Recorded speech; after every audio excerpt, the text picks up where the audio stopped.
Drouet Cognac specifically is a fourth generation cognac house going back to 1848. Patrick and Corinne Drouet are the current, current owners and producers of this particular cognac. It started four generations ago by Jean Laurent, who was a world-renowned distiller, even won the Grand Prix Eau de Vie from the Universal Exhibit from Brussels. And so the great-grandparents of Patrick and Corinne was actually like their maids, and they worked. They worked the fields, they worked the farm, and were housekeepers. And so they were kind of the backbone, and they established themselves in that region. And then the grandparents, Irene and Gabriel, who was the son actually of Ulysses and Melina, which is the great grandparents, started buying up land around the area. Started picking up parcels of this, parcels, saving their money as kind of they grew up. They were born on the property, and they started buying kind of surrounding land. And then that continued. And then the parents of Patrick, Monique and Gerard, ended up in 1969 buying all the outhouse, the buildings, the 4-H still, more hectares in the area. And then they started to distill their own eau de vie. And then last, Patrick and Corinne bought 2 additional stills, 10H stills, and they just developed a whole range of cognac and then Témoin Vicheron that they sell locally in France. So that's kind of the quick and easy of the background and how far back it goes. They only use Ugni Blanc and Colombard. They have 100 acres. About 80 of them are in Grande Champagne, and another 20-ish are in Petite Champagne. So outside of the other, smaller regions that are still considered cognac, they own, all their land in the more defined and respected parts of so they make a whole range. The ones that we have here is the ones that he mentioned. We have a VSOP, an XO, a Paradis, and then 2 of what they call their small batch or a cask strength line that are typically going to be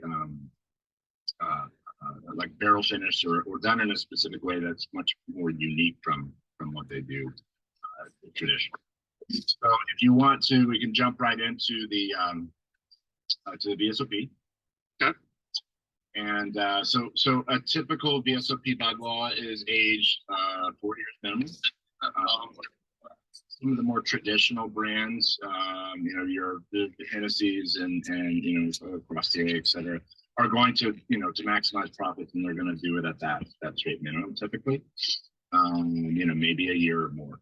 And then sometimes you'll see people do 5, 6, 7 years or whatever or more, and or kind of blend a number of years. And this one in particular is one of those. So they blend between 5-year-old and 10-year-old cognacs into this. So everything is at least 5 years and up to 10 years.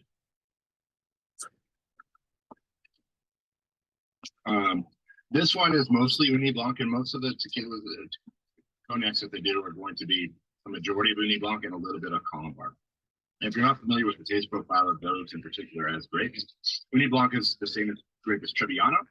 So a lot of those kind of, really acidic racing Italian white wines is exactly what this style is as a dry wine before it's distilled. And that's kind of the point behind it. They want something that's really neutral, very, eau de vie driven. It provides a lot more of a racing acidity rather than imparting a whole lot of character. And then what they'll do is they'll add in these more aromatic grapes like Colombard, which has a little bit more of a warm climate qualities. It'll have some more fruit forward notes like peach and citrus fruits and things like that to give it just a little bit more complexity and a little bit more flavor compound in just the dry wine before it's. What do you think of this one? Yeah, definitely characterized by a lot of bright fruit in there. Definitely has some kind of like Calvados tasting notes in there too. A lot of apples and toasted apples, and yeah, I like that. Yeah, absolutely. Yeah, they do some Pinot Noir's too that I've had before that also have that characteristic. So it's funny. And it's really smooth. Yeah, really smooth. Yeah. Yeah, I've never I've never tasted the dry wines there, and I've never been to the distillery, so I don't know if they didn't necessarily have like apples growing in the orchard, but that would be, you know, something signifying to get some of that characteristic. Because again, their Pinot tastes a lot like the apples. So again, this one is a 5 to 10 year blend. It's 40.3 proof. Christian, what's the price point to him on this one? Price point for this VSOP. Let me go ahead and check for you. So you're going to pay bottle, Shane? So that's you're going to pay. I was looking at some of your you know, online, you were showing, you know, some cool stuff. It looked like you had some Brinson in there. You know, certainly Pure Farm collection. You had some really, really cool, you know, Calvados and other cognacs like that are, you know, off the big kind of brand. So, Yeah, it worked well for us in that price point. It's like $30 for their VS, 43 for their VSOP. yeah, that's a great thing. Good deal. Yeah, so the biggest difference between these and kind of a lot of the more mainstreams on the cognacs that are on the market are two really big things. One is that they are single estate, so all the grapes are grown by them as well and used for their cognac. So that's pretty rare unless it is like kind of a boutique estate cognac like this one is. And then the other piece is that they'll typically age it in new oak barrels for 6 months to a year first. That gives it a lot of the kind of dark caramels and wonderful little, you know, barrel nuances that you have before transferring it into completely, you know, exhausted, used, you know, barrels that are typically Tremblay or let's see, Limousin barrels. So it's all French barrels. So yeah, if you want to move on to the next one, we'll just move along here. So the next one is Melina. This is a 7 year. This is part of their barrel strength series. They do this. It's very, very rare for cognacs in general to put ages on their bottles. Now, vintage, yes, but ages, like specific, narrowing them down to an age is very, very rare. It's more of a, you know, more of a Armagnac thing to do. Specific age, specific vintage. But they did decide to do that here. They make very few bottles of the next two selections. In fact, this one was 1,750 bottles. Of that, we got 150 of them here in the U.S. And they usually kind of come up with one or two. You know. Melina is really, really fun. This one's actually my favorite. This is 100. So this one's cool. They do 100% Ugni Blanc on this one because they're looking for more of that finesse. Now, another thing that they do, which isn't necessarily uncommon, but not all the distilleries do it certainly, is they barrel age on lees. So if you're familiar with that, that's all of the like the dead yeast cells that is going on the barrels. By doing so, that encapsulates it better. It helps one with yield, right? So that's why it's commonly gets done because there's less evaporation that's piercing through the floor, as well as add a level of complexity and flavor and kind of, you know, there's some nice musky notes in there. It's just so much more flavorful when you do it that way. Wines, dry wines, as well as aged spirits. So that's that they do that with all of their spirit, all of their cognac, except this. So this one doesn't see any lees, and that's to get more of that kind of finesse-driven, more delicate flavors, especially when you're using 100% Ugni Blanc. And this one is 100% only old barrels. So again, you'll start to see those same kind of notes, but you'll get more of that kind of, you know what I mean, like racy, stronger, delicate, prettier. You know, you're tasting more of the eau de vie and less of the barrel. And this one again was 7 years and just all old Francais and Limousin. I get kind of, you know, some nice, you know, nice structure and liveliness, but almost like, you know, leather and, you know, kind of stuff. What do you think? What do you get out of this? Yeah, I mean, I'm curious what the proof is. You're definitely getting a little more heat on that meat. What is the barrel entry proof of cognac? Yes. Oh, okay. So good question. So the first Brûlée which is the first still, is about 30%, and then the second Brûlée is around 70. So it goes into barrel at 70, but as compared to, let's say, Scotland, for example, where the angel share is only 1%, in the Cognac region it's much higher. I think it's like 6 or 7%, which isn't crazy. It's not like the US or India or something, some of the other products. But what it does, it ages it quicker. It retains more of the barrel barrel flavor quicker, and then it dissipates into angel share and evaporation faster, which reduces the proof quicker as well. So when you age and it ages at a higher angel share, the proof just plummets stuff. So you're evaporating alcohol, not water. Okay, so and you said it goes in it. You said 70%, meaning like 140 proof. No. Yes, it goes into the barrel at that, right around 65 to 70 proof, and then it's going to be proofed down in the end. So this one, I believe it's it's funny because they say that they also say that this is barrel strength selection. So it makes me wonder if it comes out without any adulterization of water, but it does out at 42.2, so it's not really that high over tradition. So this is bottled at 42.2, you said? Yeah. 42.2% out there, 80, almost 85. And then the other one they do, the next one, when you're ready for that, that's the 9-year. That one's proofed at 45. So, there's certain different things that could be going into why it's maybe reduced more in the barrel, or it could be very specifically that they wanted this kind of to sit around 42, so that they did add some water to it as well to kind of. So this next one is Moscato Rivasol cask. It's a 9-year-old. Again, we got 150 bottles of this. It's being bottled at 45.3% alcohol. I believe these are line price, right, Kristen? For the Melina earlier is a bottle, and then the Muscat is you're looking at 7 per bottle. Yeah. Okay, and then this one is 100% Petite Champagne grapes, mostly Ugni Blanc, but definitely some Cognac here. 2011 vintage. Now, traditionally, the Moscato Rivasol style cognacs that are done are aged for 6 years and 35 months, plus an additional 35 months, and it's aged for 6 years, and then an additional 35 months into these domain dishes casks. This Muscat, this very specific Muscat from France. But this one is aged predominantly. All in Muscat? No. This is going to be finished. Yeah, no, it wouldn't be all. It's most likely the last 35 months. Got it. So it's traditionally aged, right? So it's 6 years and then 35 months, which is another 3. So this is a traditional age 9 years for this.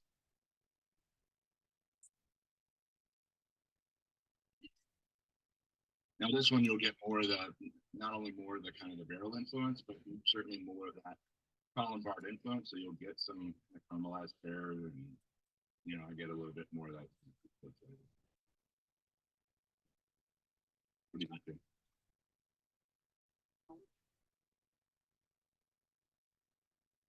It's nice. It's got a little more, it's kind of a little saltiness to it too, a little bit.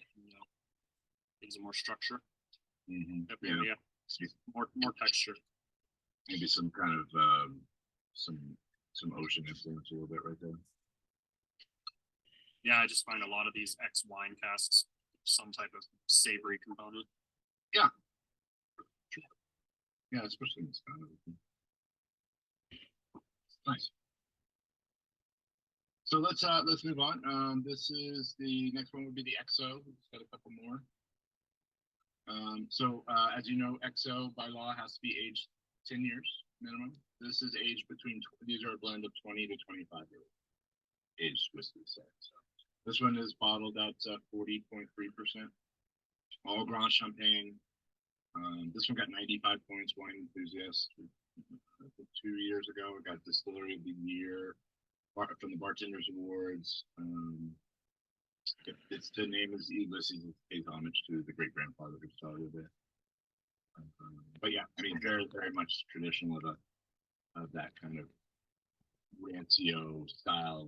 That kind of salinity, those kind of aged, musky, musty kind of notes. I always get a lot of kind of rancio in there, super old ones. Yeah, I mean, this is definitely was my favorite of the lineup. It was just still and just on and on sipping it. It's so good. Did you Oh yeah, I agree with that. Yeah, I have the package here if I can show you. So effect. There you go. Here you go. Oh, cool. So here it is. It's a nice high quality cardboard. So you can see that this one is from the first crew, with the Grande Champagne. Is the bottle inside too? And then I have here the bottle. I just actually opened it today. They're really nice. Yeah, really nice bottling here. So here. So you have the information at the back. Yeah. 700 centiliters. This one is let me double check. 750s. I believe it's 750, yeah. For But I believe that's great. yeah, 750. XO is 750. And then here's the bottle for the VSOP. It's a real nice long bottle. And then same packaging. The packaging is cardboard, great finish as well. And then for the special release, they go with the tin canister, I believe, right? Yeah, canister. Anthony. Bottle shape. It's the Bordeaux style bottles. Yeah, yeah. The Paradis is much more similar. Right. And then for the Parody, it's the same packaging with the XO. And then the bottle for that is like a perfume thingy. I'll be sending you that information as well, Shane. Let me just go ahead and do it now. And then the last one, Shane, the Paradis, is a blend of 25 to 45-year-old. So this is one that we get very, very little of in the U.S., but because of its price points and things of that nature, we typically always have it. They don't bottle a whole lot very often, and they don't sell it. At least for me. But the oldest whiskey in here was still bottled by Patrick's father in the original village. And get the same kind of notes: cinnamon, rancio, fruit. Super long time. That's it. Oh, yeah. Okay, tobacco. Cool. What price on the XO and the Paradis? For the XO, I have it for you for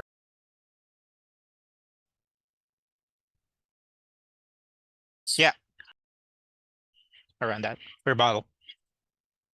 And what's the Paradis at? Parody, we're looking at yeah. So for shipping, are you guys going through JBS, or you ship me directly from LibDib?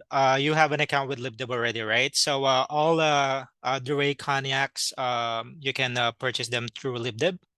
And like what we're doing before, I can definitely do an order for you. Just shoot me an email anytime. Okay. Yeah. Yeah. So I can get that ready. At least two of these being on the set for sure. For sure, the XO. I just think that's when people spend money on the bottle, it's really good. Yeah. And then maybe one of the less expensive ones in here that's unique. I'll take a look at my notes here, but yeah, I'd like to get some of those in. Yeah, great to hear that. Yeah. Yeah, I actually shoot you the email for the bottle shots with the pricing as well, so you can have a look for yourself. And then like I said, shoot me an email. Whatever works for you. Single malts especially from we're not a huge store in general, but single malt scotches, yeah. Cool. Okay, bottle, but I'll shoot you that information, shoot you know kind of what we do, and then I'll shoot you the offer as well. Right. Kind of see what we have in the different price points of the single cans. And then just so you know, it's going to be a combination of, so Blackadder would go to JBS, yeah. To facilitate it, right? I would go to JBS and say this account would like to order, right? Kind of man until they get it, and then that's what we see. But yeah, the Japanese whiskey, the Shizuoka, and the Blackadder's theirs, but everything else I would ship to LibDib. So if you see like Dram Hunter, Graham Runner, Recipe Bank, those we have the gamut. So yeah, everything else other than those two brands would go to LibDib. Thanks. Yeah, thanks. Awesome. Hey guys, I appreciate your time. I really Yeah. do. Cool. Cheers. Yeah, thank you, Shane. Thank you, Anthony. See You guys have a great day. Thank Bye. you. Nice meeting you.